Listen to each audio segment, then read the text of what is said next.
asifiwe sana. Bwana Yesu asifiwe. Amina sana. Mbarikiwe sana watu wa Mungu. Na jioni hii ya leo napenda kualika tuweze kujifunza matukio ya siku za mwisho. Kwa hivyo matukio ya siku za mwisho ni ya muhimu sana kuweza kujifunza, maadamu Yesu Kristo anakaribia kuja. Na ninawaalika nyote mliopo hapa, mnaosikia sauti hii hapo ulipo, kama utakuwa una swali tunaweza tukawa tunakukaribisha hapa ukaja kuuliza swali lako. Sasa mwalimu wangu, naam, naomba tuanze na kitabu cha Mwanzo sura ya 6. Mwanzo 6. Mwanzo 6 anasema hivi, 6:11. Mwanzo 6:11. Soma hapo. Anasema hivi, 11. Anasema hivi, Mwanzo 6:11, soma. Anasema dunia ikaharibika mbele za Mungu. Sawa. Dunia ikajaa dhuluma. Anasema hivi mstari wa 12. Soma. Mungu akaiona dunia na tazama imeharibika. Dunia imeharibika. Ndio. Maana kila chenye mwili kimefanyaje? Amejiharibia nini? Njia yake duniani. Endelea. Anasema mstari wa 13. Mungu akamwambia Nuhu. Mungu akamwambia Nuhu, mwisho wa kila mwenye mwili. Rudia. Mwisho wa kila mwenye mwili. Rudia. Mwisho wa kila mwenye mwili. Rudia. Mwisho wa kila mwenye mwili. Mwisho wa dunia umekuja. Ndio. Kwa hivyo mama yangu uliopo hapo, naomba uweze kukaa vizuri usikilize, mwisho wa dunia unakujaje. Na wanafunzi wa Yesu walimuuliza Yesu, mwisho wa dunia utakuwaje? Mathayo sura ya 24 na mstari wake ni 3. Mathayo 24 mstari wa 3. Soma hapo. Mathayo 24 mstari wa 3. Anasema hivi, hata alipokuwa ameketi katika mlima wa Mizeituni. Yesu alipokuwa ameketi katika mlima wa Mizeituni, wanafunzi wake wakamwendea kwa faragha. Wanafunzi wake wakamwendea kwa faragha wakisema, tuambie Yesu, mambo hayo yatakuwa lini? Mambo ya jiwe kuangushwa juu ya jiwe yatakuwa lini? Anasema, nayo ni nini dalili ya kuja kwako? Wewe Yesu, ni nini dalili ya kuja kwako? Na ya mwisho wa dunia. Na ya mwisho wa dunia. Na ya mwisho wa dunia. Yesu akasemaje? Yesu akajibu, akawaambia, angalieni mtu asiwadanganye. Rudia. Angalieni mtu asiwadanganye. Rudia tena. Angalieni mtu asiwadanganye. Mama yangu, Yesu anasema angalia mtu asiwadanganye, asikudanganye. Kwa nini? Anasema asiwadanganye kwa kuwa wengi watakuja kwa jina langu. Wengi watakuja wakisema wao ni Yesu. Na hapo tu Kenya, hapo nchi jirani inaitwa Kenya, kuna mtu amekuja Kenya anasema yeye ni Yesu, ni mwana pekee wa Mungu, amerudi mara ya pili Kenya. Ndio. Na hapa kwenyewe mnapoishi hapa Tanzania, kuna mama yupo hapo Mwanza anasema yeye ni Mungu. Upo hapa Tanzania Ndio. Sema sisi taarifa ya habari huwa tunasikiliza, redio zetu huwa tunasikiliza taarabu, Bongo Flava. Usikilizaje hata taarifa ya habari? Endelea. Anasema mtu anasema kwa sababu wengi watakuja kwa jina langu. Wakisemaje? Wakisema mimi ni Kristo. Na watadanganya wengi. Kumbe wengi watadanganyika. Halafu anasema watadanganya wengi. Twende taratibu. Nanyi mtasikia habari za vita. Na nyie mtasikia habari za vita. Tetesi ya vita. Kwa mfano mwalimu wangu. Ndio. Sasa hivi kuna vita vinaendelea duniani. Ndio mwalimu. Nani na nani wanapigana? Irani na Marekani. Irani, Marekani na Israeli wanapigana vita. Hujakaa utulie. Urusi na Ukraine wanafanyaje? Wanapigana vita. Kumbe ni kile ambacho Kristo alikuwa amefanya nini? Amekitabiri. Na kuna machafuko tu juzi yalitokea hapa Tanzania. Au tumesahau? Yalikuwepo. Endelea.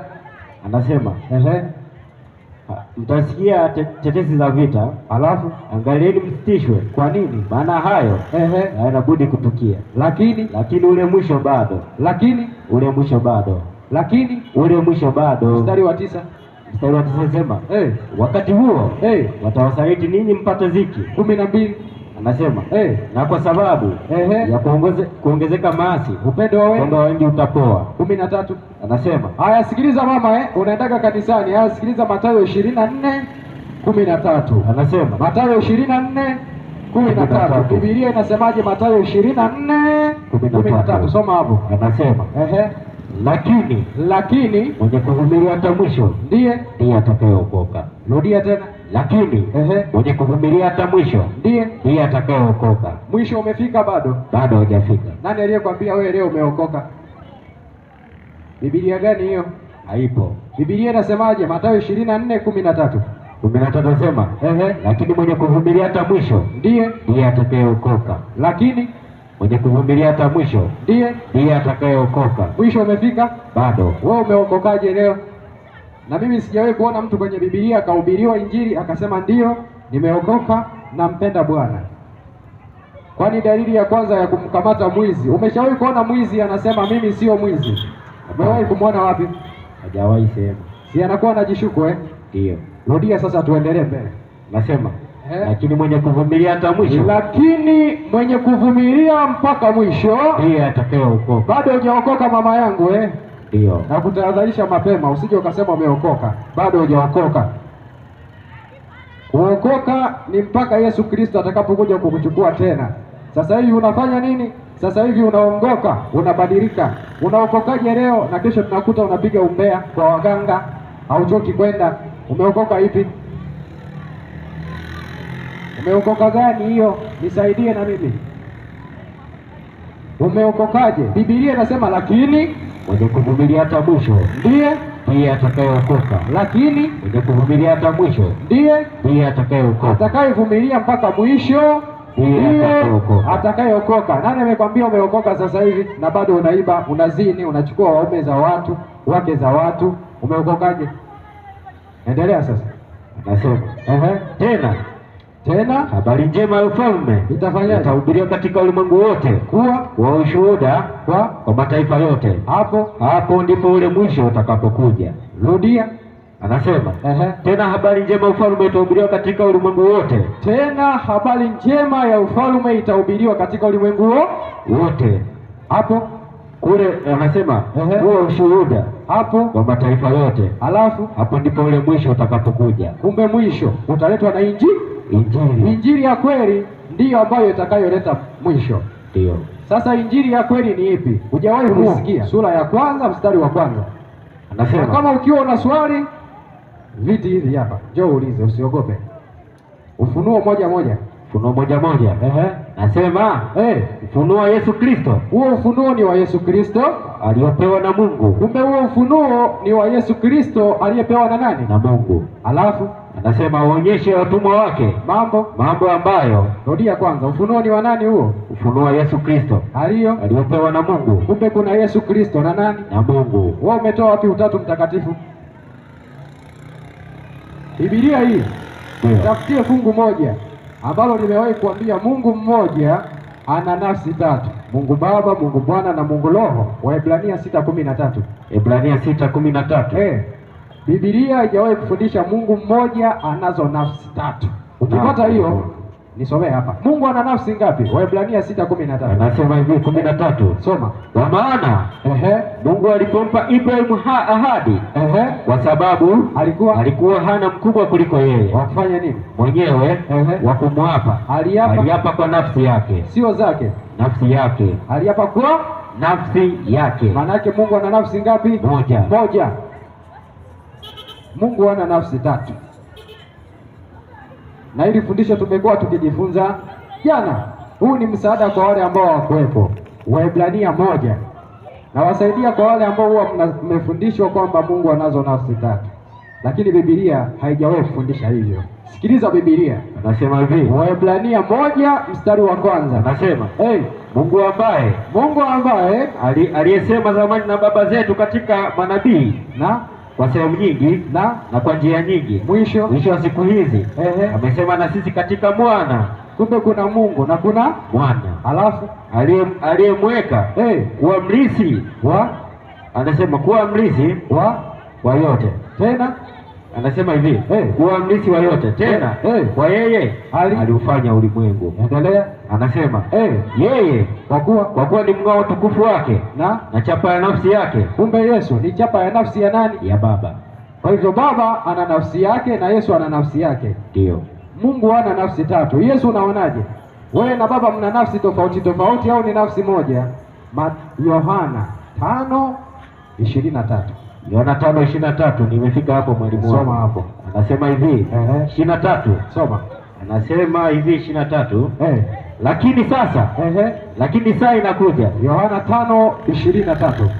Yohana 5:23. Anasema hivi ili watu wote wamheshimu mwana. 26 soma. 26. Yohana 5:26. Anasema maana kama vile nani? Baba ulivyo na uzima nafsini mwake. Soma vizuri. Maana kama vile nani? Baba nani? Baba alivyo na nini? Na uzima nafsini mwake. Halafu vivyo hivyo alimpa na mwana kuwa na uzima nafsini mwake. Kumbe Baba ana nafsi yake na mwana ana nafsi yake. Baba ni nani? Wakorinto wa kwanza 8:6. Wakorinto wa kwanza 8:6. Nasema hivi lakini kwetu sisi. Wakorinto wa kwanza 8:6. Lakini kwetu sisi Mungu ni mmoja tu aliye Baba. Kumbe Mungu ana nafsi Hilo sio somo langu leo. Ilikuwa tunagusia ambacho tulikuwa tunajifunza jana Leo nataka nikufundishe 666 inafanya kazi gani, maana hiyo ndio ujumbe wa mwisho. Usije ukategemea kaja kufundisha mtu mwenye kitambi Ujumbe wa mwisho utafundishwa na watu wa kawaida sana tu. Sasa tuanze mwalimu wangu Naam. Mathayo 24. Tunaanza sasa. Kama hujakaa tafuta kiti ukae usikilize. Pengine haya maneno haujawahi kuyasikiaga. Na katika haya maneno ndiyo ambayo yataamua hatima ya maisha yako. Baada ya haya maneno Yesu Kristo anakuja. Mathayo 24:14. Mwisho utakuja lini? Sikiliza. Mathayo 14:14. Mathayo 24:14. Fika hapo chap chap. 14 anasema hivi. Anasemaje? Anasema 14. Anasema hivi tena habari njema ya ufalme. Habari gani njema? Habari njema itafanyaje? Ya ufalme itahubiriwa katika ulimwengu wote. Kuwa nini? Kuwa ushuhuda hapo kwa mataifa yote. Hapo ndipo ule mwisho utakapokuja. Kumbe ili kusudi mwisho uje lazima injili ihubiriwe. Unadhani injili gani? Ni ya kukuuzia chumvi za upako, vitambaa vya upako, au tunapokea Baba? Pokea magari, pokea makontena kutoka China. Napokea Baba. Pokea supermarket. Nataka nipate watoto mapacha. Napokea Baba. Unapokea kila kitu Endelea. Supermarket. Taenda jela. Wewe wa 15. Yaani wewe upokee gari, hata hela ya vocha huna, utawekaje petroli? Wathesalonike wa pili 2:3. Wathesalonike wa pili. Kwa hiyo mwisho wa uji mpaka injili ihubiriwe kwanza. Injili yenyewe sio ibada ya kukomboa nyayo. Haya, shika TV sasa. Shika TV nikuombe. Ushike TV ndio uombewe. Wapi hiyo umewahi kuona? Wathesalonike wa pili 2:3. 2:3. Anasema hivi, mtu awaye yote asiwadanganye kwa njia yoyote, maana haiji siku ya Yesu, haiji isipokuja kwanza ule ukengeufu. Maana anasema akafunulia yule mtu wa kuasi. Rudia tena hapo, twende taratibu. Mtu awaye yote asiwadanganye kwa njia yoyote. Mtu awaye yote asiwadanganye kwa njia yoyote, maana haiji isipokuja kwanza ule ukengeufu.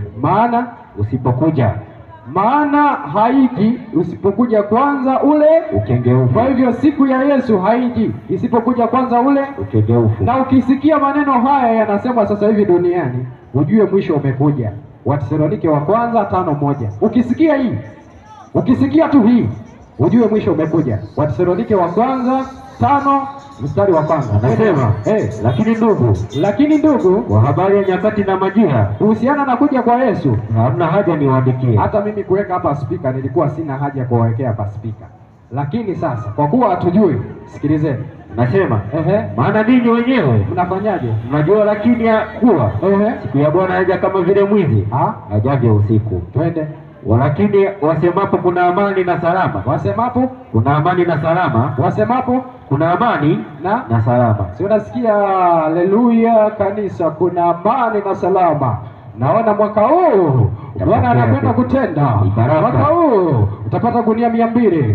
Mwaka huu wasemapo kuna amani na salama. Ndipo anasema ndipo uharibifu wajiapo kwa ghafla, kama vile utungu mjane mwenye mimba, wala hakika hawataokolewa. Kama vile zilivyokuwa siku za Nuhu, ndivyo kutakavyokuwa kuja kwake mwana wa Adamu. Kama vile zilivyokuwa siku za Nuhu, ndivyo zitakavyokuwa kuja kwake siku za mwana wa Adamu. Na ndivyo zilivyokuwa siku za Sodoma na Gomora. Zilikuwaje? Mwanzo 19:4. Mwanzo 19:4. Na mimi nikwambie, fashion zote hizi ambazo zinabuniwa leo ni kuwakamata watu katika dhambi ya amri ya 7, usizini. Wewe fashion zote, hadi praise and worship team wakiwa wanaimba pale kanisani, nyuma migongo iko wazi, maziwa yanaonekana. Ni kanisa gani hilo? Kanisa ya Shetani. Kanisa gani hilo? Wanasapoti ufalme wa Shetani. Achana na hiyo mwalimu wangu, twende sasa haraka haraka. Injili ya mwisho duniani ni nini? Hujawahi kuisikia Mwanzo 4 ngapi? Twende kwenye Ufunuo 14:9, tuwahi muda sasa unaenda. Watu waweze kusikiliza injili ya mwisho. Ukitoka hapa muende mkaombe kabisa na familia yako, mwanze kuona mnatembeaje. Mimi sina ile injili, mtabarikiwa. Tapokea magari. Sina hiyo. Ufunuo 14:9. Soma hapo. Nasema hivi. 14:9. Hii ndiyo injili ya mwisho, Yesu aje. Anasema hii ndiyo injili ya mwisho, Yesu aje. Hii ndiyo injili ya mwisho. Kwanza kidogo mwalimu wangu, nithibitishe hayo maneno. Hii ndiyo injili ya mwisho, Yesu arudi. Hapo Ufunuo 14:14. Nisomee hapo 14:14 anasema. Kabla bado hujasoma 9, ila nakusomea 14 ni kuonyeshe kwamba anasema hichi tunachoenda kusoma ndicho ambacho kimebakia, Yesu aje. Anasema hivi, nikasikia sauti kutoka mbinguni ikisema. Ikisemaje? Andika, heri wafu wafao katika Bwana. Kumbe kuna watu watakao kufa, lakini wamebarikiwa wakifa kwenye huo ujumbe ambao tutaenda kuusoma kwenye mstari wa 9. Tangu sasa. Kwa nini? Naam. Asema Roho. 15 anasema malaika mwingine akatoka katika hekalu. Malaika mwingine akatoka katika hekalu akimlilia yule kwa sauti kuu, yeye akisema, alikuwa ameketi juu ya lile wingu. Akasemaje? Tia mundu wako ukavune. Kwa nini? Kwa kuwa saa ya kuvuna imekuja. Alafu kwa kuwa nini? Mavuno ya nchi yamekomaa. Alafu na yeye aliyeketi juu ya wingu, nani huyo? Akautupa mundu. Nani huyo? Wake juu ya nchi. Huyo ni Yesu, anaenda kutupa mundu wake, unaenda kuvunwa. Kinachovuna ni nini sasa? Ni injili ya mwisho. Ni ipi sasa injili ya mwisho? Ufunuo 14:9. Anza kusoma hapo. Ufunuo 14:9. Na malaika mwingine wangapi? Na malaika mwingine malaika watatu. Soma. Akafuata akisema kwa sauti kuu, mtu yoyote. Huu ndio ujumbe wa mwisho. Malaika mwingine watatu akafuata akisema, mtu yoyote akifanyaje? Akimsujudu huyo mnyama na sanamu yake. Akimsujudu nani? Mnyama na sanamu yake. Akimsujudu nani? Mnyama na sanamu yake. Moja, nani? Mnyama. 2, na sanamu yake. 3, anasema na kuipokea chapa katika kipaji cha uso wake. Kumbe injili ya mwisho, mtu hayo yote akimsujudu mnyama na sanamu yake na chapa yake, mtu huyo kwa maneno rahisi hawezi akaenda mbinguni. Kwa hivyo mimi leo nilipo hapa nataka nikufundishe mnyama ni nini au ni nani, sanamu ya mnyama ni nini, na chapa ya mnyama ni nini. Ukienda hiyo uende ukawaambie na wenzako. Leo tumejifunza mnyama, sanamu ya mnyama na chapa ya mnyama. Huko makanisani ya muhubiriwi. Hii nakwambia, hata kama kuna mchungaji wako hapo, ye mwenyewe anajua hii hajawahi kukuhubiri. Aje hapa kama amewahi. Hajawahi. Na hata sikisifu. Hajawahi kwa sababu hajui. Na mimi hata sikisifu. Nakwambia ukweli kabisa. Rudia tena hapo. Anasema malaika mwingine watatu wakafuata akisema. Wala sio hata namwaibisha, simwaibishi. Rudia tena. Na malaika mwingine watatu Na malaika mwingine wa tatu akafuata akisema kwa sauti kuu. Akisemaje? Mtu yoyote akimsujudu huyo mnyama na sanamu yake na kuipokea chapa katika kipaji cha uso wake au na katika mkono wake, yeye naye atakunywa katika mvinyo wa ghadhabu ya Mungu iliyotengenezwa pasipo kuchanganywa na nini? Na maji, katika kikombe cha hasira yake, naye atateswa kwa moto na kiberiti mbele ya watakatifu na mbele za mwana kondoo, mbele ya malaika watakatifu na mbele za mwana kondoo.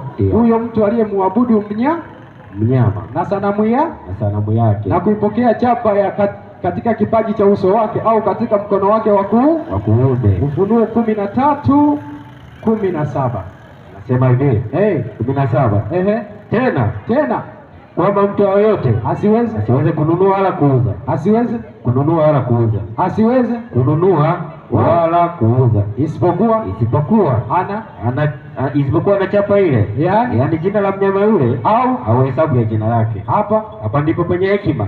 Yeye aliye na akili na hesabu nini? Hesabu ya mnyama huyo. Kwa nini? Maana ni hesabu ya kibinadamu na hesabu yake ni 666. Hesabu ya huyo mnyama ni 666.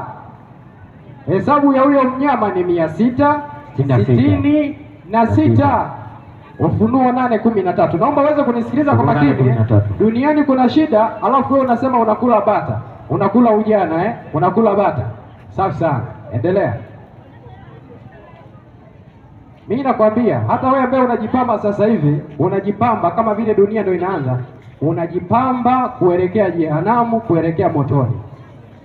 Ufunuo 8:13. Ufunuo 8:13. Nasema kisha nikaona nikasikia tai moja akiruka katikati ya mbingu. Akisemaje? Akisema kwa sauti kuu.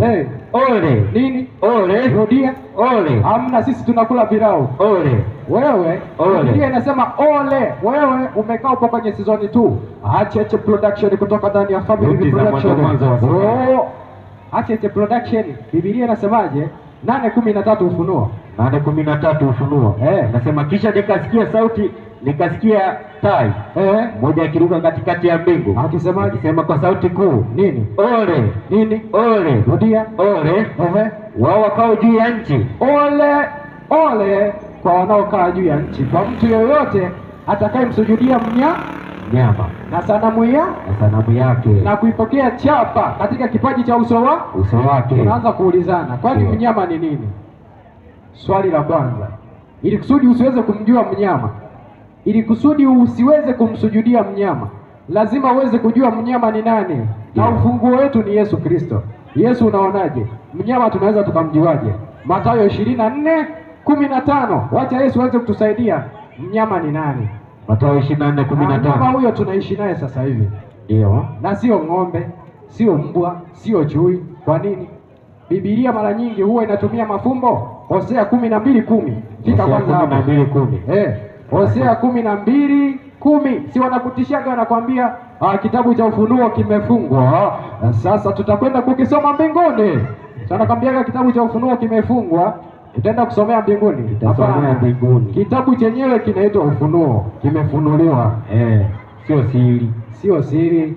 Na kama ni siri, kwa nini waliandika? Anasema hivi, Hosea 10:12. Anasema, na kama una swali, mimi nakualika, njoo hapa tujifunze. Kama una swali, njoo hapa tujifunze, uulize swali lako. Hosea 12:10. Anasema hivi, tena nimenena na hao manabii. Danieli alikuwa nabii. Ndio. Nimenena na hao manabii, tena nami nimeongeza maono, na kwa utumishi wa manabii nimetumia mifano. Kumbe kwenye utumishi wa manabii ametumia mifano. Kwa hivyo anavyosema mtu hayo yote akimsujudu huyo mnyama ni mfano.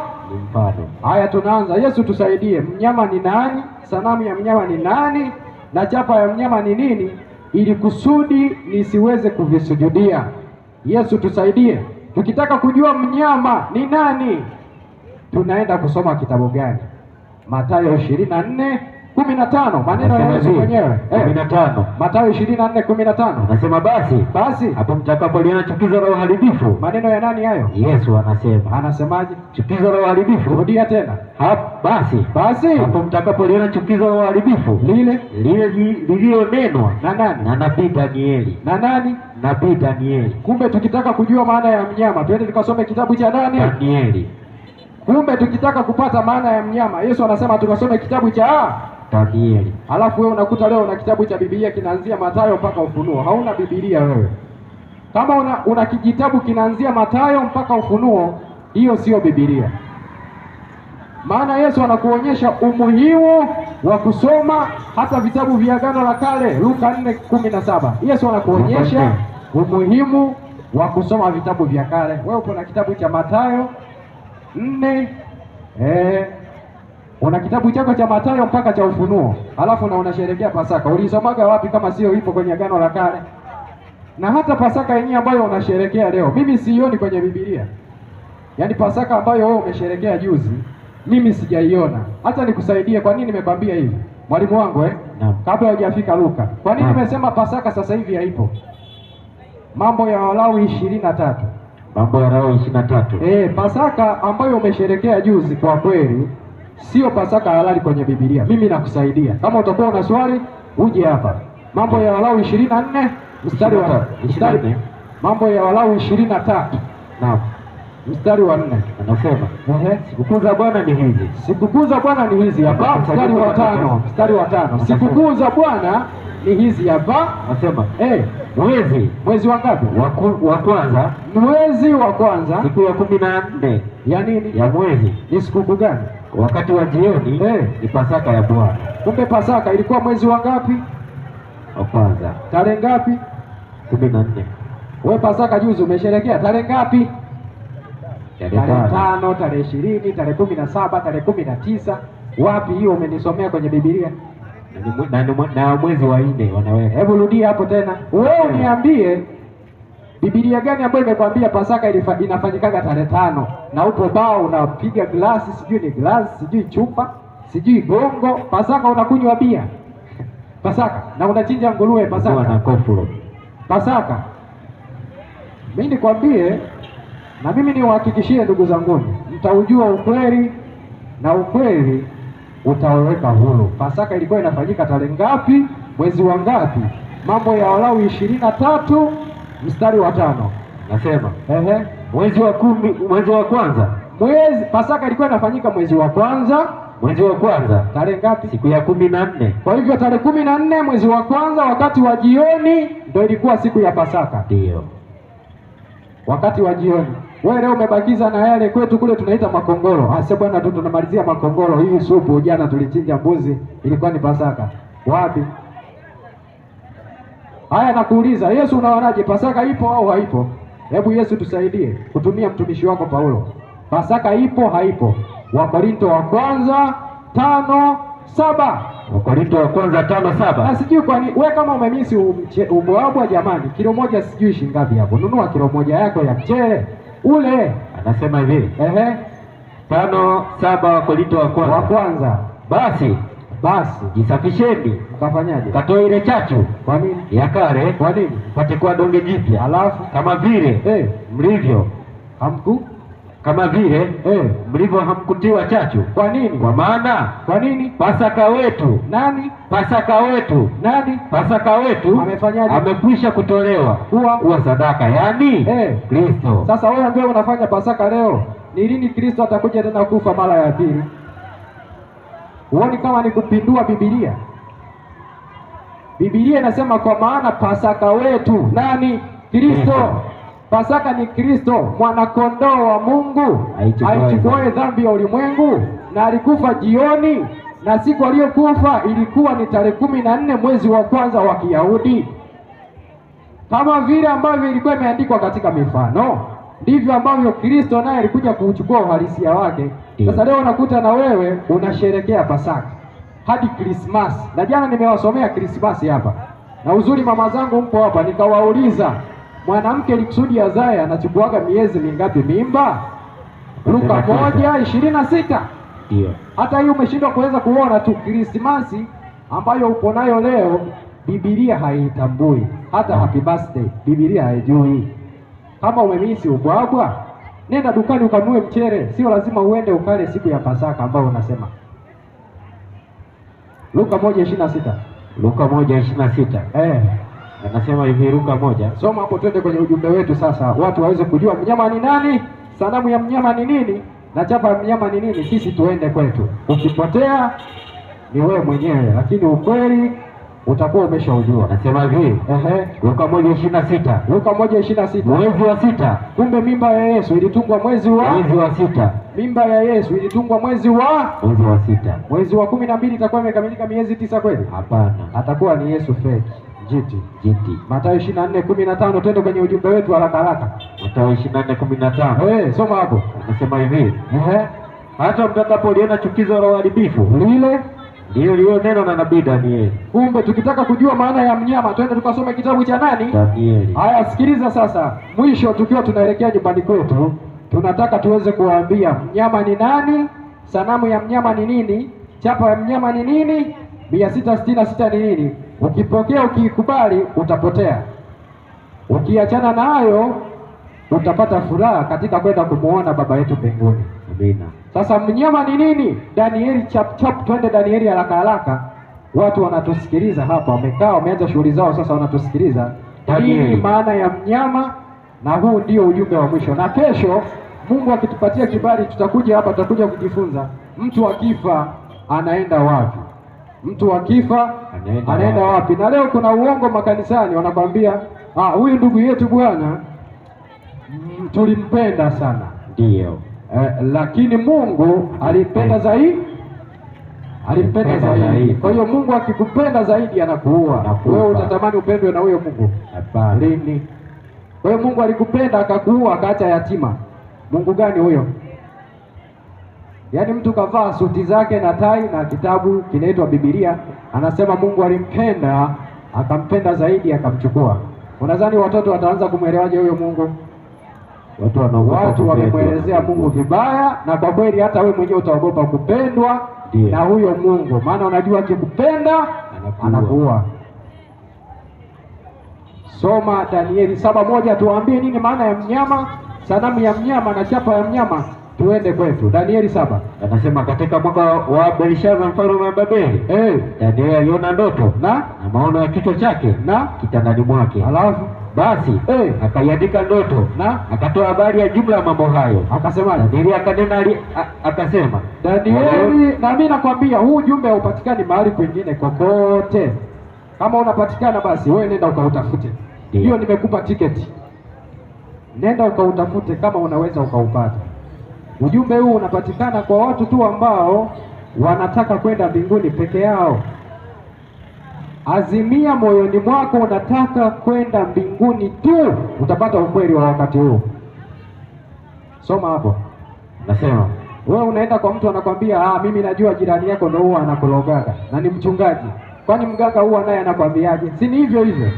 Tunaona waganga wa leo wanavaa tu suti na tai, lakini Biblia ikiwaangalia ni waganga.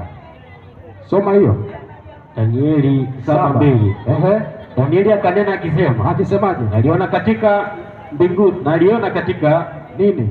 Katika maono yangu wakati wa usiku, na tazama, hizo pepo 4 za mbingu zilifanyaje? Zilivuma kwa nguvu juu ya bahari kubwa. Ndipo wanyama wakubwa 4. Tuna wanyama wakubwa 4. Na sisi tunatafuta nini maana ya mnyama? Bila shaka kwenye kitabu cha Danieli tutakwenda kujua maana ya mnyama. Ndio. Endelea. Anasema wanyama 4 wakatoka baharini, wote wa namna mbalimbali. Wa kwanza alikuwa kama simba. Kumbe mnyama wa kwanza alikuwa kama simba. Naye alikuwa na mabawa ya tai. Subiri kwanza, mzee wangu, umeona simba na mabawa? Hujawahi kuona Ndio. Leo utamuona kidogo tu. Sawa Endelea. Anasema alikuwa na mabawa ya tai. Halafu alikuwa na mabawa ya tai. Nikatazama hata mabawa yake yakafutuka manyoya. Halafu akainuliwa katika nchi, na moyo akasimamisha juu kwa miguu miwili kama mwanadamu, halafu akapewa moyo wa mwanadamu binadamu. Natazama mnyama mwingine. Wangapi? Wa pili. Huyo mnyama wa pili, wa kwanza alikuwa kama simba. Alikuwa simba au alikuwa kama simba? Kama. Aha, ukisikia neno kama maana yake ni mfano. Wa pili kama dubu, halafu na aliinuliwa upande mmoja na mifupa mitatu ya mbavu ilikuwamo kinywani mwake. Wakamwambiaje? Katika meno yake. Wakamwambia nyama huyo hivi, inuka ule nyama tele. Kisha nikatazama na kumbe nyama mwingine kama chui. Wangapi huyo? Na juu ya mgongo wake. Huyo alikuwa wangapi? Watatu. Na mabawa manne. Kwa hivyo kumbe mnyama watatu alikuwa kama chui. Alikuwa ana mabawa mangapi? Manne kama ya ndege. Soma mstari wa 7. Anasema hivi. Kwa hivyo hii dunia mpaka isha lazima wanyama wale wangapi? Wanne. Nakwambia leo tuko mnyama wangapi? Tega tu sikio lako. Anasema hivi. Danieli 7:7. Anasema baadaye nikaona katika njozi ya usiku natazama. Nini? Mnyama wanne. Mnyama wangapi? Wangapi? Wanne. Mwenye kutisha. Halafu mwenye nguvu. Mwenye uwezo mwingi. Na alikuwa na meno ya chuma. Huyo mnyama makubwa sana. Alikuwa na meno ya chuma makubwa sana. Halafu alikula na kuvunja vipande na kuyakanyaga mabaki kwa miguu yake, na umbo lake ilikuwa mbali kabisa na wale wa kwanza. Halafu na alikuwa na pembe 10. Rudia hapo. Na alikuwa na pembe 10. Mzee wangu, umewahi kuona mnyama ana pembe 10? Hujawahi Endelea. Na huyo mnyama alikuwa na pembe 10. Halafu nikaziangalia sana pembe zake. Natazama pembe nyingine ikazuka kati yao mbele yake, na ilikuwa ndogo ambao mbele yake pembe 3 katika zile za kwanza zikang'olewa kabisa. Yaani na tazama katika pembe hiyo ilikuwa na macho kama macho ya mwanadamu. Na kinywa kilikuwa pembe ilikuwa ina macho. Wewe unadhani alikuwa ametumia kitu gani kuona pembe ina macho kama macho ya mwanadamu? Umewahi kuona hiyo? Umeshawahi kuona pembe ina macho rafiki yangu? Hujawahi kuona subiri leo uweze kuona pembe yenye macho. Na sio uganga ni Biblia hiyo. Soma. Anasema anasema pembe hiyo ilikuwa na macho kama macho ya mwanadamu. Halafu na kinywa kilichokuwa kikinena maneno makuu. Kumbe hii pembe ilikuwa inaongea. Halafu naongea maneno makuu. Halafu anasema nikatazama. Subiri. Kwa hivyo kumbe wanyama ni wanne. Wanyama ni wanne. Wa kwanza kama simba, wa pili kama dubu, watatu kama chui, wanne ana pembe 10. Nini tafsiri yake? Unajua sisemi maneno yangu mwenyewe. Nini tafsiri yake? Danieli 7:15. 15 anasema Danieli 7:15. Basi mimi Danieli roho yangu ilihuzunika mwilini mwangu. Roho ya Danieli ilihuzunika moyoni mwake, na hayo maono ya kichwa changu yalinifadhaisha. Hata kama ni wewe ungeota hayo maono eti simba ana mabawa, kweli ungeanza kutulia?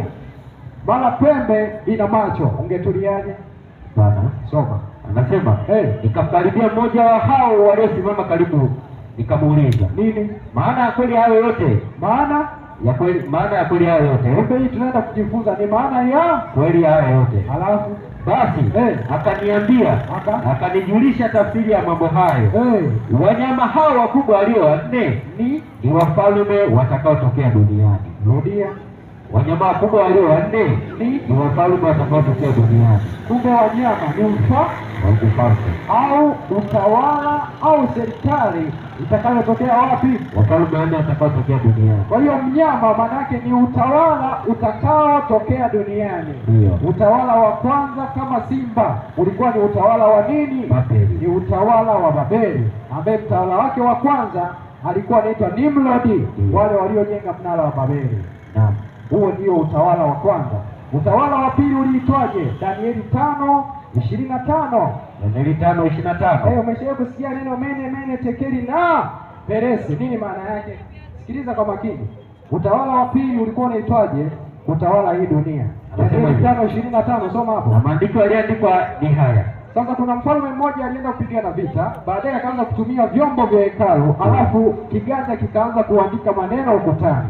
Na yale maneno yaliyoonekana yalikuwa ni haya. Soma.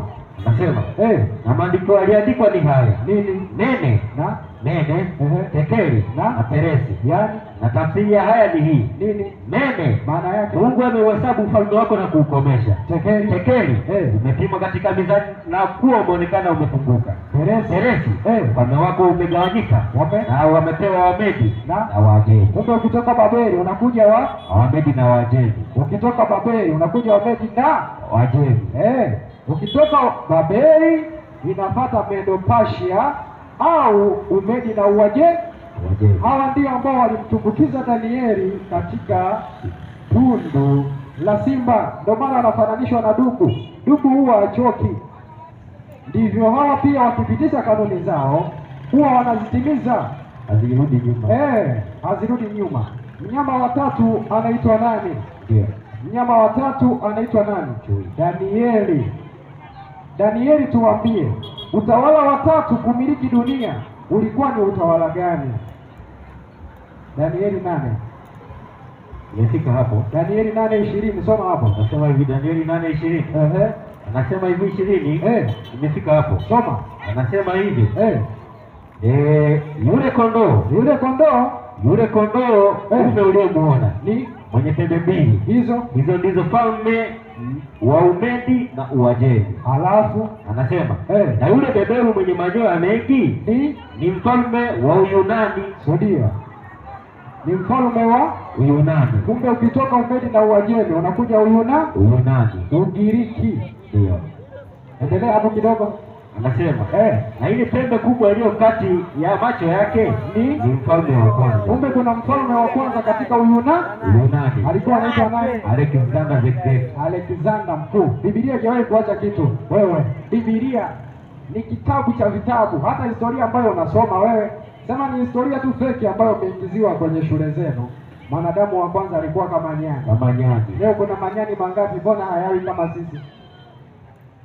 Kuna manyani mangapi huko? Nadhani hatujasoma hiyo historia Wamesoma, tumesoma wote.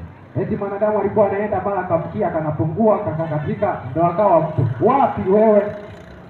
Wapi? Mbona leo manyani hayabadiliki na yapo huko polini? Huo ni uongo. Hata kama wewe mwalimu huko hapa unafundishaga, mimi nakusaidia tu maneno rahisi.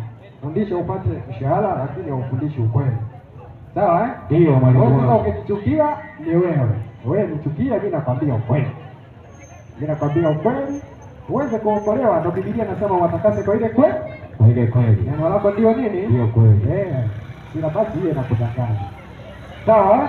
Ndio. Kwa hivyo Umedi na Uajemi ni utawala wa pili.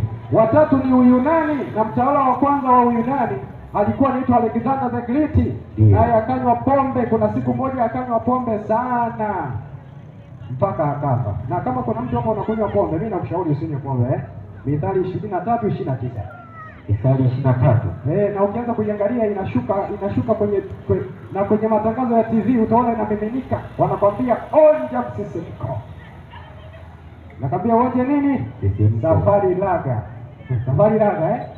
Laza kamili, onja msisimko. Haya, sikiliza. Mithali 23:19. Anasema hivi 19. Anasema hivi. Sikia mwanangu. Uwe na hekima. Soma 29. Anasema hivi 29. Mithali 23:29. Na ni nani apigaye yowe? Nani ambaye yowe? Anaimba nyimbo hazifahamiki, anaongea kizungu hakijulikani. Ni nani aliye na ole? Nani anapigaga ole? Ni nani mwenye ugomvi? Ni nani mwenye mguno? Ni nani aliye na jeraha zisizo na sababu? Zunguka, mara amemvunja na chupa, mara amefanyaje, ana misumbuko mingi. Ni nani? Ni nani aliye na macho mekundu? Ila sijasema kwamba wewe na macho mekundu na wewe unakunyonga pombe. Sije tena ukasema mtumishi umefika mbali. Endelea. Anasema ni wale wakina nani? Anasema ni wale wakina nani? Wakao sana kwenye mdini. Ni wale ambao wanakuaga baa. Sawa Kama wanataka baa, bila shaka ngeu za chupa uko nazo. Endelea. Anasema waenda kutafuta divai iliyochanganyika. Usitazame mvinyo iwapo ni nyekundu. Usianze kuangalia inashuka inateremka vizuri ukasema hii itasafisha koo. Utakunywa moja tu. Alafu na wengine anakwambia kunywa usilewe. Nani alikwambia usinywe usilewe? Yeye anaweza kunywa bila kulewa. Unawezea wapi? Alafu na wengine mnasemaga Yesu aliwatengenezea watu pombe. Hajawahi kufanya hivyo mwana wa Mungu. Anasema itiapo birauli maji yake ishukapo. Soma mstari unaofuata hapo. Mwisho wake huuma kama nyoka. Shuka chini hapo, soma mstari wa mwisho. Anasema utasema wamenichapa. Utakuwa na jeraha nyingi, utasema wamenipiga wala sikuumia. Wala siumii. Wamenipiga wala sina habari. Halafu nitamka lini? Nikazidi kuitafuta tena. Tatafuta sana pombe. Ndio maana baa zinafunguliwa kila kukicha. Glossary, papu, sijui nini zitafunguliwa mpaka Yesu anakuja.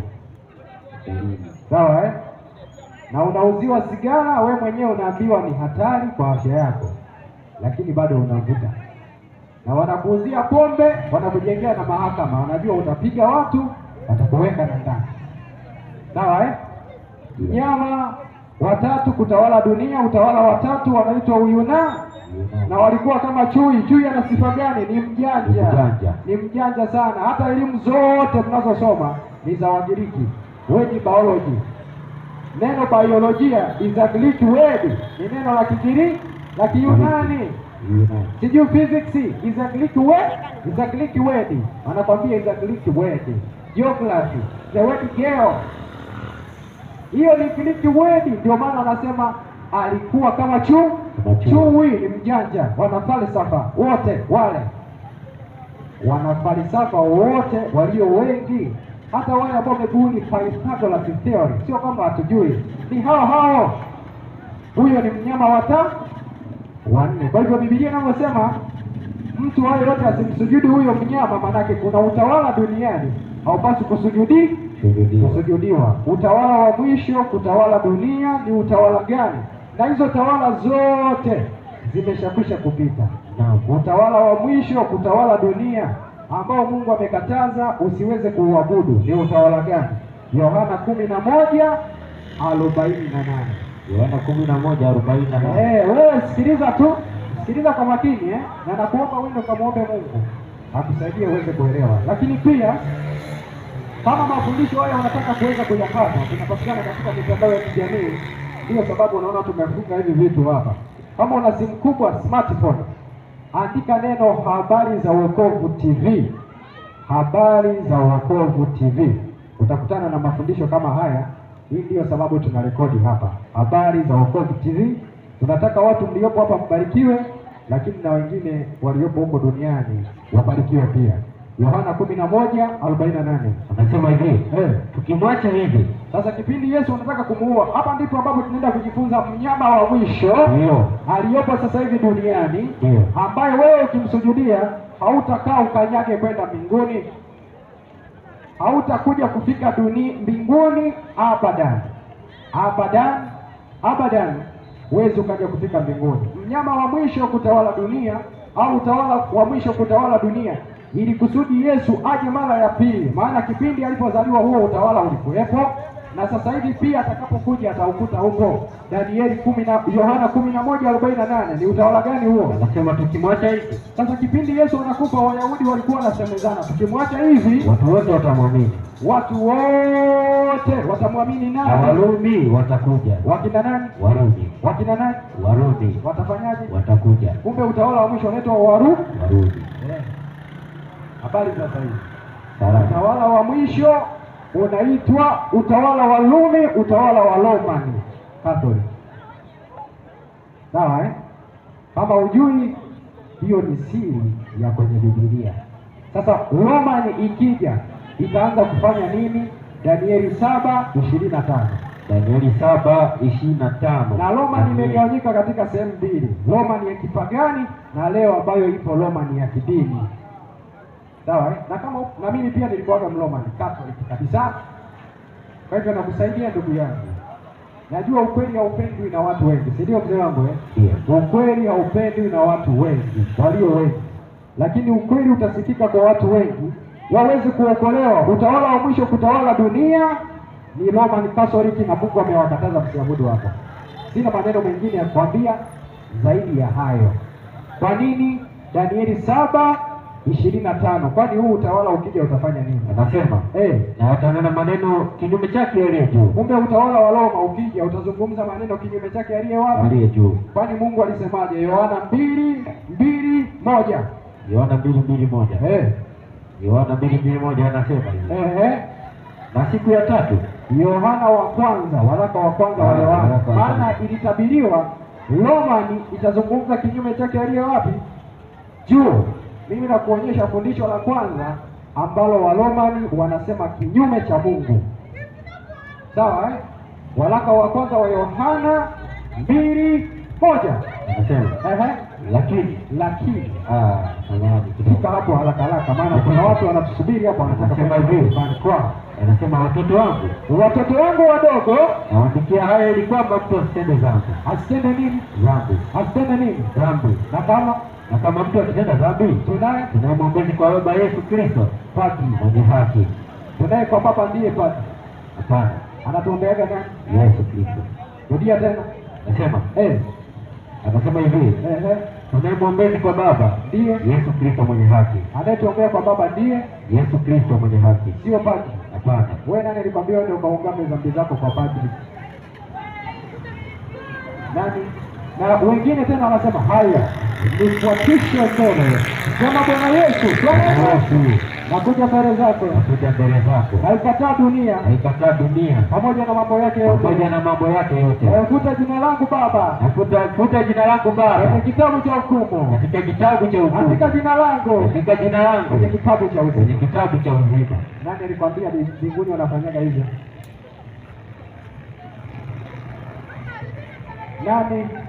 Nani kwenye Biblia wanaanza haya fuatisha sala ya toba. Umerudi kwa Yesu. Ulikuwa kwa uliyepotea. Sasa fuatisha haya maneno. Wapi?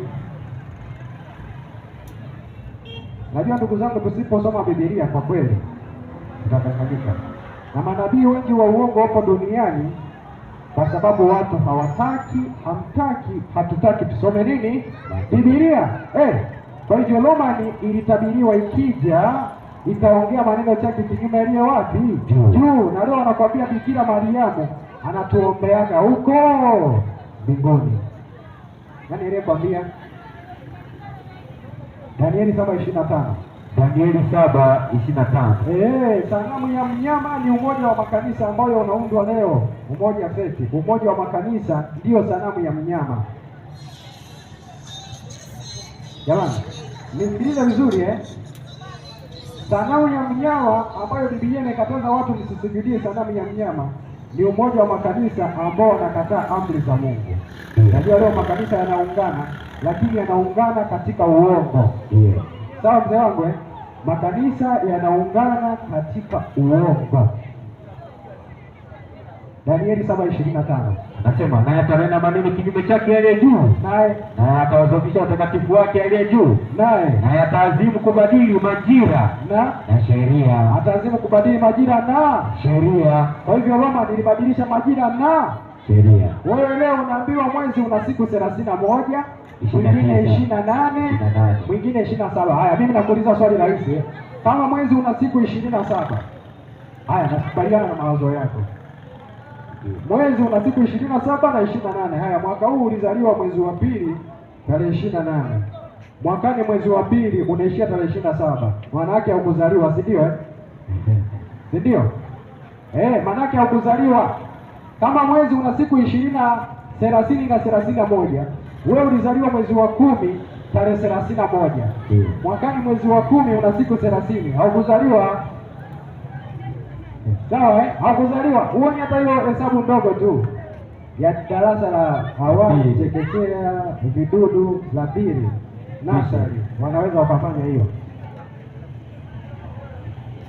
Alafu kuja asubuhi Jumapili unakukuta Biblia yako kubwa kanisani. Umeisoma lini? Hiyo Biblia? Naye atanena maneno kinyume chake aliye juu. Ndio. Naye atawazofisha watakatifu wake aliye juu. Naye atazimu kubadili majira na sheria. Mwalimu wangu, sheria gani ambayo ilibadilishwa? Ni sheria inayosema ikumbuke siku ya Sabato. Sasa siku ya Sabato ni juma ngapi? Wacha mimi Wakristo niwasaidie tu kidogo. Siku ya Sabato ni juma ngapi, mwalimu wangu Naam. Unajua hata ndugu zetu Waislamu wanajua siku ya Sabato ni juma ngapi? Yaani Waislamu tu wao wenyewe. Hebu naomba uweze kunichukulia kitabu cha Waislamu. Hiki ni kitabu cha Waislamu. Hebu wasikilize tu Waislamu. Nichukulie Qur'ani tukufu sura ya 2 aya ya 65. Waislamu watuambie siku ya Sabato ni siku gani? Hiyo ni Qur'ani. Hiyo ni Qur'ani. Hiyo ni mimi sio Muislamu wala sihubiri mtu aende akawe Muislamu. Ila sikiliza Waislamu wanasema siku ya Sabato ni siku gani? Inaitwa Suratu Al-Baqara. Soma 2:65 Qur'an tukufu sura ya Al-Baqara. Anasema hivi. Na hakika. Hebu subiri kwanza. Unasoma kitabu gani? Qur'ani. Kitabu gani? Qur'ani tukufu. Haya, mimi nimepaki tu Biblia kidogo. Alafu sikiliza kitabu cha Waislamu wanaamini Sabato ni juma ngapi? Qur'ani 2:65 soma. Na hakika kisha kujua ya wale walio miongoni mwenu walioivunja Sabato. Waliovunja nini? Sabato. Ni kitabu gani hicho? Qur'ani. Rudia. Qur'ani tukufu. Endelea. Na hakika nikwisha kujua ya kuwa wakina nani? Umeshajua ya kuwa wale miongoni mwenu walioivunja Sabato siku ya mapumziko Jumamosi. Hiyo umesikia Qur'ani vizuri? Sabato amri ya mapumziko siku ya Jumamosi. Alafu shuka hapo chini. Soma. Anasema Jumamosi nishuke chini. Mstari wa 66. Soma. Anasema kwa hiyo tukayafanya hayo kuwa onyo kwa wale waliokuwa katika zama zao. Kwa hivyo hilo ni onyo hata kwa Waislamu ambao mnanisikia hapa Qur'ani yenu inasema siku ya Sabato ni Jumamosi. Kama una aya ya kupinga kwenye Qur'ani, viti hivi hapa. Soma 66. Anasema kwa hiyo tukayafanya hayo kuwa onyo kwa wale waliokuwa katika zama zao. Halafu na waliokuja baada yao. Kumbe baada yao ni sisi hapa. Halafu anasema baada yao na mawaidha kwa wacha Mungu. Kwa hivyo mawaidha ya wacha Mungu ni Sabato, amri ya nani? Ya Mungu, siku ya mapumziko, siku ya ibada. Na sina andiko hilo moja tu la kwenye Qur'ani Hata nikupatie Qur'ani sura nyingine uisikie inasemaje kuhusiana na Sabato. Hii ni Qur'ani kitabu cha Waislamu. Qur'ani sura ya 16 124. 16 124. Fika hapo. Hii ni Qur'ani upendo Amri za Mungu zipo 10. Ni amri moja ambayo ibadilishwa. Nasema ikumbuke siku ya Sabato na leo tunaenda kusali siku ya Jumapili. Fika hapo mwalimu. Jumapili sio siku ya Sabato. Jumapili ni siku ya kwanza ya juma, ni siku ya kwenda shambani, siku ya kufungua vibanda, siku ya kufanya kazi. Siku ya kuendesha bodaboda upate abiria wengi ni siku ya Jumapili, ni siku ya kazi. Jumapili sio siku ya ibada. Siku ya ibada ni siku ya Sabato, ni siku ya Jumamosi. Qur'ani 16 124. Anasema hakika siku ya Sabato Jumamosi. Ni kitabu gani? Qur'ani tukufu. Mimi nitawasaidiaje ndugu zangu? Hebu tukubalia, mimi nitawasaidiaje? Qur'ani 7:63. Hii yote ni Qur'ani. Hata sijakufikisha kwenye Biblia. Qur'ani 7:63. Soma hiyo aya ya mwisho maana zipo nyingi. Qur'ani 7:63. Na yamkini utakuwa una swali au unataka kuweza kujifunza mara baada ya hapa Tumia hizi namba za simu 07 49 84 73 31. 07 49 ndio 84 73 31. Tumia hizo namba. Qur'ani 7:63. Soma hapo. Umefika hapo. Soma. Qur'ani 7:163. Qur'ani 7 soma. 7:163. Inasemaje? Na waulize habari za mji uliokuwa kando ya bahari wakiivunja Sabato siku Jumamosi ya mapumziko. Ni kitabu gani hicho? Qur'ani tukufu. Haya, subiri ufunika hiyo. Tuulize siku ya Jumapili watakatifu walikuwaga wanafanya nini? Leo Jumapili watu mnaenda makanisani. Biblia tusaidie. Ni Jumapili ilikuwa siku ya kufanya nini? Marko 16:9. Marko 16:9. Marko 16:9. Jumapili ni siku ya kufanya nini? Na si una Biblia hapo? Hebu sikiliza, Biblia inasema Jumapili ni siku ya kufanya nini? Ni kweli ya kwenda misa ya kwanza na kuimba yawe yawe yawe yawe yawe kwa wamama, yawe yawe yawe yawe yawe yawe kwa wazee. Ni nani alikwambia Jumapili ni siku ya kwenda kufanya ibada? Nani? Haipo. Nani aliyekwambia kwenye Biblia? Mmoja tu aliyekwambia Jumapili uende siku ya ibadani. Njoo nitolee hapa andiko, mtu mmoja kwenye Biblia. Marko 12:9. Soma hapo. 16:9. 16:9 Marko. Sema, naye alipofufuka siku alfajiri siku ya kwanza ya juma. Kumbe Yesu alifufuka alfajiri siku ya kwanza ya juma. Rudia tena Marko 16:9. Na alipofufuka siku gani? Alfajiri siku ya kwanza ya juma. Kumbe Yesu alifufuka alfajiri siku ya kwanza ya juma. Kwa leo siku ya kwanza ambayo Yesu alifufuka ni juma ngapi? Jumapili. Kwa hivyo kumbe Jumapili ni siku ya kwanza ya juma. Haya, aliwatokea watu wengine Jumapili walikuwa wanafanya nini? Ndio. Soma Marko 16:12. 12 anasema, baada ya hayo akawatokea watu wawili miongoni mwao, akiwa ana sura nyingine, nao na walikuwa wakishika njia kwenda shamba. Hamna kwenda kanisani. Kwenda shamba. Kwa hiyo Jumapili ni siku ya kwenda shamba. Kazini. Ndio. Sawa? Siku ya ibada mbele za Mungu ni siku ya Sabato. Yeremia 46:3. Yeremia 46:3. Mimi nakwambia ndugu yangu, haya maneno yahifadhi sana akilini. Kuna siku moja utakuja kukumbuka. Hii nakuhakikishia. Na mimi nawaambia huu kweli kwa sababu nawapenda. Lakini kuna siku moja utakuja kukumbuka. Kuna siku moja utakuja kuyakumbuka haya, sio kama mimi nakosea. Na lengo la Mungu kuleta ukweli sio kukuumiza wewe. Lengo la Mungu kuleta ukweli ni wewe kuacha uongo na kukubali ukweli uweze kuokolewa. Soma hapo. Anasema hivi. Anasema tengenezeni kigao na ngao. Subiri, Ezekieli 46:6. 6 Anasema mtu mwepesi. Ezekieli 46:3. Jamani, wapendwa, mimi ninachowaambia leo watu hawapendi ukweli. Huu mimi nao kwambia ni ukweli na ndio utakao kuokoa. Uwatakase kwa ile kweli, neno lako ndio kweli. Sasa kwa mfano, kama Mungu alikwambia ikumbuke siku ya Sabato, Jumamosi itakase. Nani aliyekwambia ikumbuke Jumapili? Hebu kawaida tu na wewe fikiria. Kama Mungu alikwambia ikumbuke siku ya Sabato, nani aliyekwambia ikumbuke siku ya Jumapili?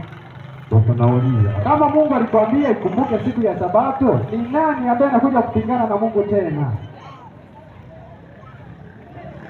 Mimi usiponipenda ni sawa, lakini penda ukweli wa Mungu. Hicho tu ndicho ambacho nimekuja kuambia jioni ya leo. 46:3 Ezekieli. 46:3 anasema watu wa nchi nao wanadamu wote pia wataabudu mbele ya mlango lile lango la mbele za Bwana. Endelea. Siku za Sabato. Kumbe siku za Sabato ni siku za kuabudu.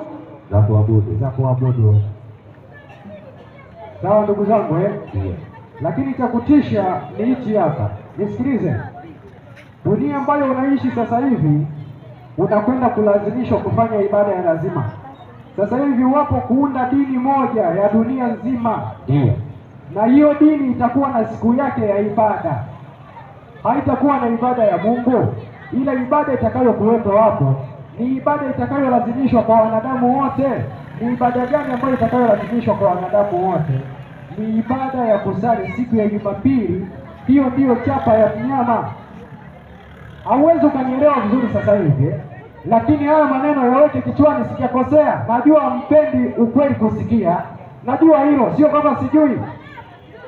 Hilo najua vizuri, lakini sikiliza, kuna siku utakuja kuelewa nini maana yake. Mhubiri 13:12 tukiwa tunaelekea nyumbani sasa. Mhubiri 13:12. Soma hapo. Mhubiri 13. 12. Haijafika. Mhubiri 12:13. 12:13. Nasema hivi. Hii ndio jumla ya maneno yote.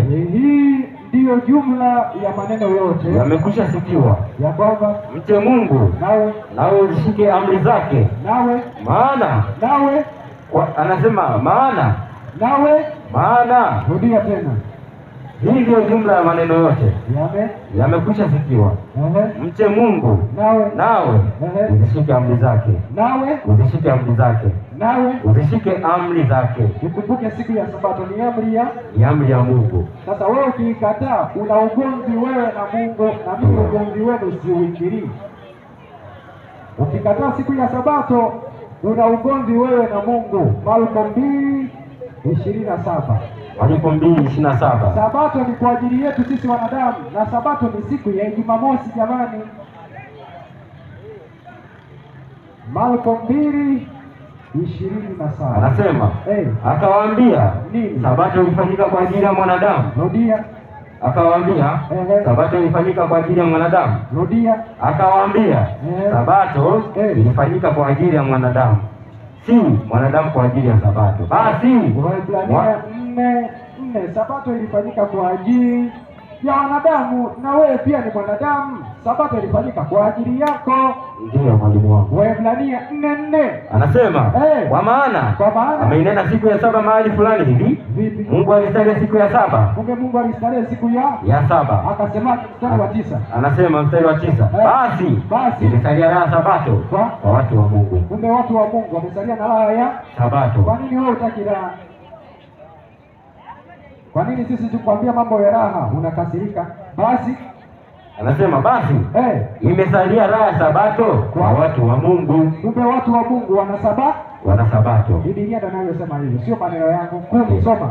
10 anasema kwa maana 4:10. Kwa maana yeye aliyeingia katika raha yake, na Biblia inasema yeye aliyeingia katika raha yake amestarehe mwenyewe katika kazi yake, kama vile Mungu alivyostarehe katika kazi zake. Endelea. Anasema basi na tufanye bidii kuingia katika raha ile. Subiri. Kumbe Biblia inasema na tufanye bidii kuingia katika raha hii ya Sabato. Fanya bidii kuikumbuka siku ya Sabato. Amina. Siku 6 fanya kazi, tenda mambo yako yote, lakini siku ya Sabato ni ya Bwana Mungu wako, na wanadamu wote ambao wanaitunza siku ya Sabato hapa duniani na mbinguni pia wataenda kuitunza siku ya Sabato. Jumapili mbinguni haionekani. Jumapili mbinguni haionekani. Isaya sura ya 66. Jumapili, Ijumaa zote mbili mbinguni hazionekani, lakini kinachoonekana mbinguni ni hichi hapa. Isaya 66, 22 na 23. Huko tunapoelekea kinachoonekana ni hichi. Isaya 66, 22 na 23. Na kama hapo una swali, karibu kiti hiki hapa. Isaya 26, msomaji. Niko. Isaya 66, 22. Isaya 66:22. Nasemaje Biblia? Anasema hivi. Isaya 66:22. Isaya 66:22 anasema. Anasema hivi. Anasema namna hii. Jamani sikilizeni, huko mbinguni ibada inayoonekana ni ibada ya Sabato. Anasema kama vile mbingu mpya na nchi mpya zitakavyokaa mbele zangu, asema Bwana, ndivyo uzao wenu na jina lenu litakavyokaa. Soma taratibu. Ndivyo uzao wenu na jina lenu litakavyokaa. Na itakuwa mwezi mpya hata mwezi mpya na Sabato hata Sabato. Kumbe mbinguni kutakuwa na Sabato hata Sabato. Ibada ya Jumapili inaonekana mbinguni, haipo, itaishia hapa duniani. Sawa ndugu zangu Kwa hivyo hii ndiyo jumla ya maneno yote yamekwisha kusikiwa. Heri wewe utakayeweza kuchagua ukweli katika jioni ya leo, kwa sababu kuchagua ukweli ndio usalama wako. Mathayo 7:24. Mathayo 7:24. Anasema hivi, Mathayo 7, soma hapo 24. Anasema hivi. Nimefika hapo. Anasema Mathayo 7:24. Naam. Mathayo 7:24. Soma. Basi kila asikiaye haya maneno yangu, kila mtu ambaye anasikiliza maneno ya Yesu na kuyafanya atafananishwa na mtu mwenye akili. Ukikosa akili umekataa maneno ya Yesu. Kwa hivyo kila atakaye yasikia maneno ya Yesu na kuyafanya atafananishwa na mtu mwenye akili. Mwenye akili aliyefanya nini? Kujenga nyumba yake juu ya mwamba. Kwa hivyo kila anayefanya maneno ya Mungu atafananishwa na mtu mwenye akili. Kila atakayesikia maneno na kuyashika na kuyafanya atafananishwa na mtu mwenye akili. Petro wa kwanza 4:7. Petro wa kwanza 4:7. Soma hapo. Anasema hivi. Petro wa kwanza 4:7 anasema hivi.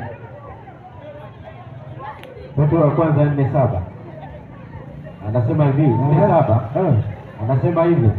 Lakini mwisho wa mambo yote umekaribia. Lakini mwisho wa mambo yote umekaribia. Basi iweni na akili. Jamani, nisikilizeni. Naomba nirudie hili tangazo vizuri.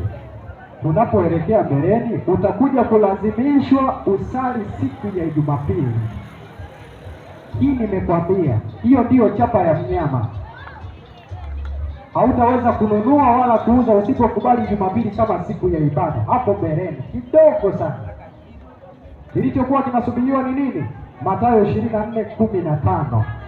Mathayo 24:15. Anasema hivi. Mathayo 24:15 anasema. Ngoja nifike hapo mwalimu wangu.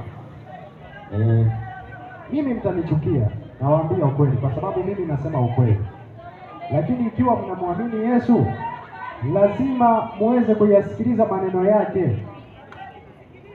Soma hapo. Anasema hivi 24:15.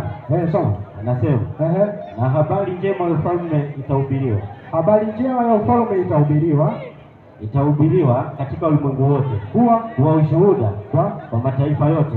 Hapo ndipo ule mwisho utakapokuja. Kwa hivyo hii utaisikia, hapo ndipo mwisho utakapokuja. Luka 6:46. Luka 6:46. Nasema hivi Luka. Mimi nawaambia ndugu zangu, kuna siku moja tu, siku moja, na mimi nawaombea muweze kuyaelewa haya mambo, ila kuna siku moja utaelewa ukiwa upande wa Mungu, na ukichelewa sana utaelewa ukiwa umepotea. Hii nikwambie kabisa. Luka 6:46 anasema. Na kwa nini mimi nakwambia haya? Kwa sababu mimi nakupenda. Siku zote mtu ambaye anakupenda huwa anakwambia ukweli. Mimi sina mambo ya kujipendekeza. Ndio maana mimi nimewaambia, mimi sitaki sadaka zenu. Mimi nataka niwaambie ukweli, muokolewe. Lakini watu wengi leo duniani huwa hampendi ukweli na hamuutaki. Sasa kama mnampenda Yesu, hebu sikiliza Yesu anachokisema. Luka 6:46. Na kwa nini mnaniita Bwana Bwana? Si mnasemaga Yesu ni Bwana, Mwokozi wetu, mwana wa Mungu. Rudia. Na kwa nini mnaniita Bwana Bwana? Ikiwa walakini hamyatendi nisemayo? Kwani Yesu wewe unasemaje? Yohana 14:15. 15. Anasema hivi. Yohana 14:15 sema mkinipenda. Yesu anasema mkinipenda mtazishika amri zangu. Sasa nakuuliza swali, wewe unampenda Yesu? Kwa nini amri zake unazikataa? Kama kweli wewe unampenda Yesu, rudia hapo tena. Mkinipenda mtafanyaje? Mtazishika amri zangu. Rudia. Soma vizuri taratibu. Mkinipenda mtazishika amri zangu. Kwa hivyo ukimpenda Yesu utazishika amri zake. Kwa nini unazikataa amri za Yesu? Maana yake haumpendi. Kwa nini unachukia maneno ya Mungu? Kwa sababu haumpendi Yesu mwenye hayo maneno. Yohana 15:14. 15:14. Nasema hivi 15:14. Yohana anasema hivi, ninyi mmekuwa rafiki zangu. Mmekuwa rafiki za Yesu. Ukitenda ni waamuruyo. Kwa hivyo ukifanya kile ambacho Yesu amekuamuru umekuwa mwanafunzi wake. Lakini ukifanya kile ambacho Yesu hajakwambia, wewe sio mwanafunzi wa Yesu. Mungu hawabariki sana. Mungu hawabariki sana. Na una swali mzee wangu? Una swali? Karibu. Sogezea maji yule mzee pale aulize swali. Aje aketi tu. Bili kwanza, unaitwa nani? Mimi naitwa Bili Sokoine. Wewe unaitwa nani? Mimi kwa jina naitwa Liston Msongole. Liston Msongole, una swali gani? Swali langu ni kwamba mimi nikiwa nyumbani kwangu huwa katika vipindi vya dini inasikia sana katika kuhojiana kazi za Bible na maswali mengi huwa yatumika katika dini. Swali lako sasa ni gani? Swali langu ni kwamba watu hawaamini kwamba labda wa Sabato, na pale ambapo mimi nataka nyumbani na kusikiza redio yangu. Wewe fanya kitu kimoja mzee wangu, wewe uliza swali tu. Una swali gani? Yaani rahisi ni hivyo. Mimi swali langu nataka kwamba jamani, tumwamini Mungu. Tumwamini Mungu Ndio. Sasa tunamwaminije Mungu? Mpe huyo nikuonyeshe Mungu anavyomwamini. Sawa Si ndio mzee, inabidi tumwamini Mungu Yohana 8:37. Kumwamini Mungu sio kuimba praise and worship team. Kumwamini Yesu sio kwenda kwenye jengo kubwa la ibada, ndio mwalimu wao, au kubeba Biblia kubwa. Hiyo sio kumwamini Mungu. Unawezaje kumwamini Mungu? Yohana 8:37 nasema hivi. 37. Yohana 8:37 nasema hivi. Nimefika hapo. Anasema najua ya kuwa ninyi ni soma Yohana 7:38. 7:38. Unasikia maana ya kumwamini Mungu mzee wangu? Ndio hiyo hapo nakupatia. Nasema hivi. Aliaminie mimi kama vile maandiko yalivyonena. Nipatie mzee. Mzee, Yesu anasema tumwamini kama nini ninavyosema? Anavyonena yeye maandiko, si ndio? Kwa hivyo kumwamini Mungu sio story fulani. Ni kama maandiko yanavyosema. Sawa mzee wangu Hiyo ndiyo imani ya kwa Mungu. Sasa inapatikana wapi? Chukua msomaji. Warumi 10:17. Inasemaje? Warumi 10:17. Nasema hivi. Weka maiki vizuri, soma hapo. Nimefika kwa anasemaje? 10:17. Nasema basi imani chanzo chake ni kusikia. Imani chanzo chake ni kusikia, sio miujiza. Hapana, imani chanzo chake ni kusikia, na kusikia kuja kwa neno la Kristo. Patie mzee, imani chanzo chake ni kusikia, na kusikia unakuja kwa neno la nani? La Mungu. Kwa hivyo ukileta story sisi tutakataa. Sisi tunataka neno la Mungu tu. Umeelewa?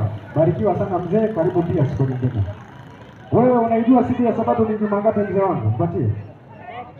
Ni Jumamosi, na mimi huwa kila mimi kwenye redio nasikiliza maswali ya Biblia katika masomo ya Biblia ya Sabato. Haya, nashukuru sana. Na ufafanuzi wote mimi nausikia katika Biblia. Basi barikiwe sana. Siku ya Sabato ni Jumamosi.